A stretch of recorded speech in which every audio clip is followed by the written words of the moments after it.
Janasena MLC mega సోదరుడు నాగబాబుకు నిన్న Andhra Pradesh green executive చీఫ్గా క్యాబినెట్ ర్యాంక్తో కూడిన పోస్టుని కేటాయించడం జరిగింది.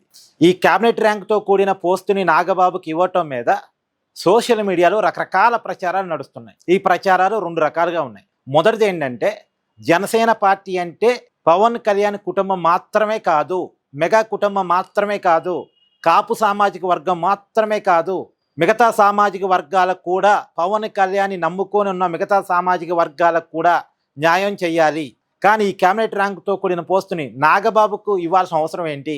చాలామంది ఉన్నారు కదా, ఆల్రెడీ నాగబాబుకు ఎమ్మెల్సీ పదవి ఇచ్చారు కదా, మిగతా సామాజిక వర్గాలకి ఎవరికన్నా ఈ పోస్ట్ ఇస్తే బాగుండు కదా అనేటువంటి చర్చ ఒకటి నడుస్తుంది. రెండో చర్చ ఏం నడుస్తుంది? చంద్రబాబుకి పవన్ కళ్యాణ్కి మధ్య గ్యాప్ పెరిగింది, అసలు నాగబాబుకి ఇస్తానన్నది మంత్రి పదవి, చంద్రబాబు నాయుడు నాగబాబుకి మంత్రి పదవి ఇవ్వకపోవటం వల్లే ఇప్పుడు పవన్ కళ్యాణ్ అలకలో ఉన్నారు. ఇక పవన్ కళ్యాణ్ స్వయంగా తన శాఖలో ఒక పార్టీని నాగబాబు కేటాయించారు. అంటే చంద్రబాబు చెప్పిన విధంగా నాగబాబుకి మంత్రి పదవి ఇవ్వకపోవటం వల్ల పవన్ కళ్యాణ్ తన శాఖలో ఉన్నటువంటి ఒక పార్టీని నాగబాబుకు ఒప్పజెప్పారు. ఇదో రకమైన ప్రచారం.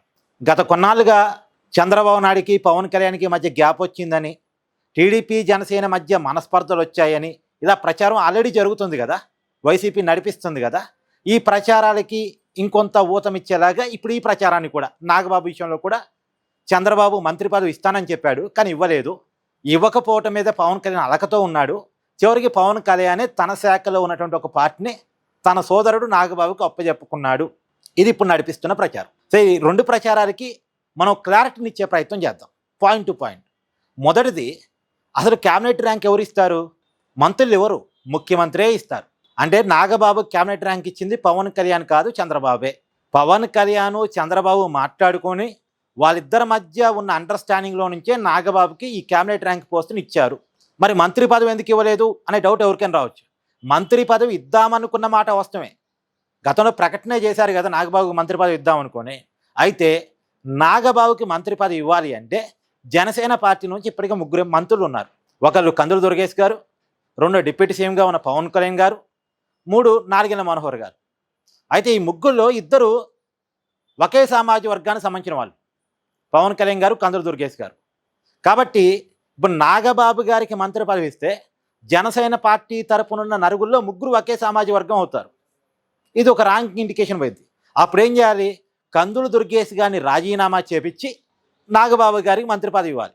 ఒకవేళ కందులు దుర్గేష్ గారిని రాజీనామా చేపించి నాగబాబు గారికి మంత్రి పదవి ఇస్తే పవన్ కళ్యాణ్ తన సోదరుడి కోసం ఇంకొక వ్యక్తితో రాజీనామా చేపించాడు అనే పేరు వస్తుంది. ఇది పవన్ కళ్యాణ్ గారికి ఇష్టం లేదు.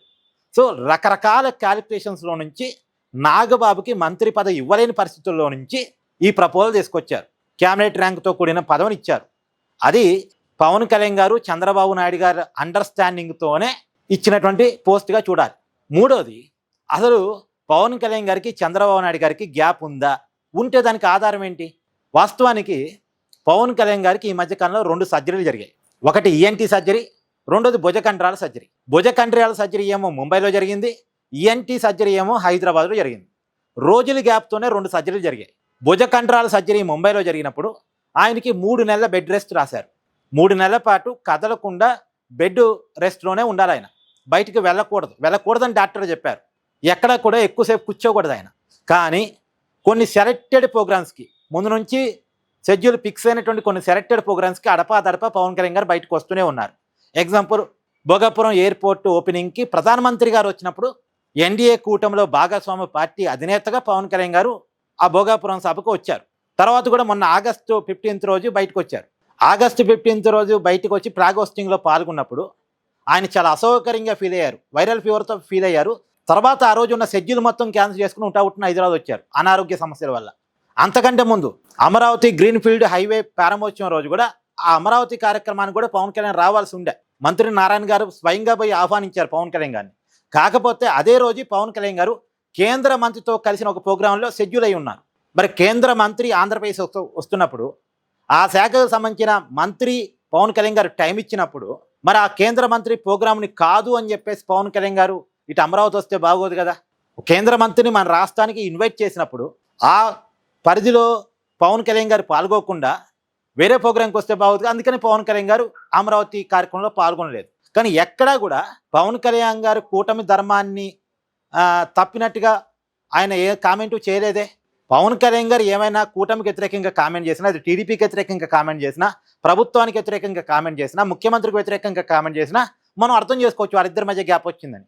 కానీ అలాంటి కామెంట్ ఏమీ లేదే. కాకపోతే కేబినెట్ సమావేశాల్లో పాల్గొనకపోవటం, మొన్న అమరావతి కార్యక్రమంలో పాల్గొనకపోవటం, ఈరోజు అసెంబ్లీ సమావేశాలకు రాకపోవటం వల్ల ఈ ప్రచారానికి ఊతం వస్తుంది. కానీ అలా ఆయన ఈ కార్యక్రమాలకు హాజరు కాకపోవడానికి ఉన్న కారణం ఏంటంటే ఆయన ఎక్కువసేపు కూర్చోకూడదు కాబట్టి. ఇప్పుడు మొన్న ఎందుకు రాజమండ్రిలో ఆయన ప్రోగ్రామ్ని చేస్తున్న ప్రోగ్రామ్నే సగంలో క్యాన్సిల్ చేసుకొని అక్కడ నుంచి ఉట్టిన బయలుదేరి హైదరాబాద్ వచ్చారు. ఆ రోజు హెట్ హోమ్ కార్యక్రమం ఉంది, గవర్నర్ గారితో పవన్ కళ్యాణ్ గారి భేటీ ఉంది, గవర్నర్ గారు ఇచ్చిన విందుకు పవన్ కళ్యాణ్ గారు హాజరు కావాల్సి ఉంది. కానీ దాన్ని కూడా రద్దు చేసుకున్నారు ఆయన. సో అంటే వీళ్ళు విడిపోవాలని బలంగా కోరుకునే వాళ్ళు ఏదో ఒక రకమైనటువంటి ప్రచారాన్ని నడిపిస్తూ ఉంటారు. కానీ విడిపోయేది ప్రజలకి చెప్పి విడిపోతారు కదండి. వాళ్ళు నిజంగా విడిపోదలుచుకుంటే ప్రజలకు తెలిసేలాగానే విడిపోతారు. రెండోది, నాగబాబు క్యాబినెట్ ర్యాంక్ పదవి అంటారా, అది చంద్రబాబు నాయుడు పవన్ కళ్యాణ్ అండర్స్టాండింగ్తోనే వచ్చింది అని చెప్పడానికి దాని క్యాబినెట్ ర్యాంక్ మీద సీఎం సంతకం ఉంటే ఒక ఉదాహరణ. చంద్రబాబు నాయుడు గారు సంతకం పెట్టి ఆర్డర్ ఇచ్చారు.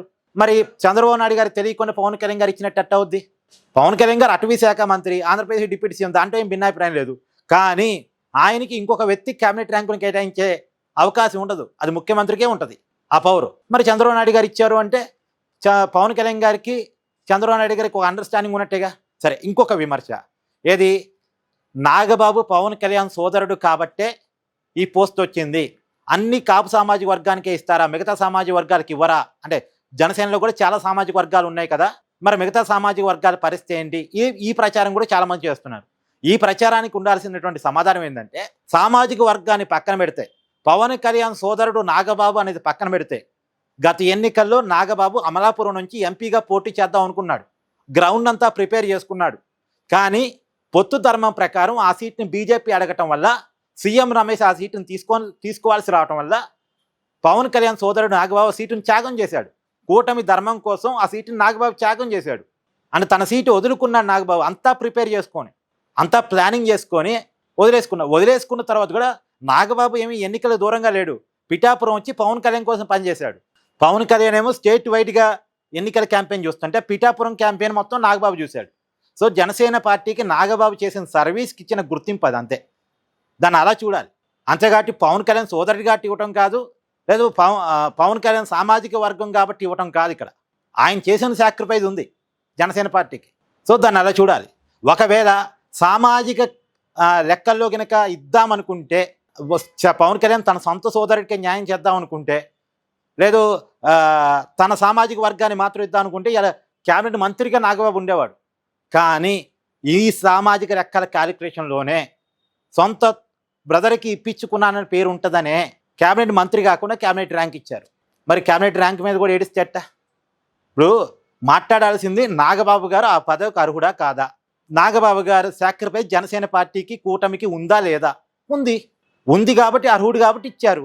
అది కూడా కూటమి ధర్మంలో ఒక అండర్స్టాండింగ్లోనే ఇచ్చారు. ఇది రియాలిటీ.